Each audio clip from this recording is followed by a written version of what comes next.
आजिकाली खराब जीवनशैली हेतु लोक माने अनेक प्रकार रोगर शिकार होउछंती जेउथिरे हृदघात एवं स्ट्रोक भली सांघातिक रोग मध्य होइथाए। शरीर में कोलेस्ट्रोल वृद्धि हेतु हृदघात एवं स्ट्रोक हेबार आशंका अधिक थाए। एहाकू एड़ाइबा पई एहिपरि अनेक जिनिस खाद्य अंतर्भुक्त करा जाय पारे जहा कोलेस्ट्रोल नियंत्रण करिबारे सहायता करिथाए। कोलेस्ट्रोल ह्रास पाई अदा मध्य एक प्रभावशाली आयुर्वेदिक प्रतिकार। आपण चाहिए दुईटी उपाय रे अदा खाइबा द्वारा खराब कोलेस्ट्रोल कमी जाए।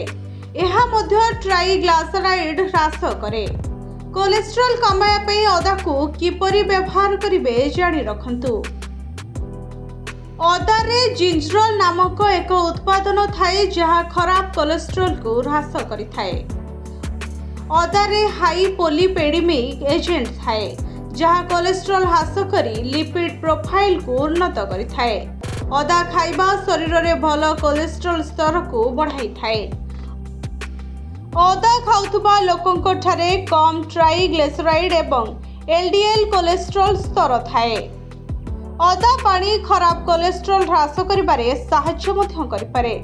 एथिपई राति रे सोइबा पूर्वरु एक खंड को पानी रे भिजाई रखि दियंतु एवं सकाळु खाली पेटरे अदा पानी पियंतु। प्रतिदिन एहिपरि अदा पानी पीले खराब कोलेस्ट्रोल कमी जिवो। एहा मध्य मेद बहुलता को ह्रास करिथाए।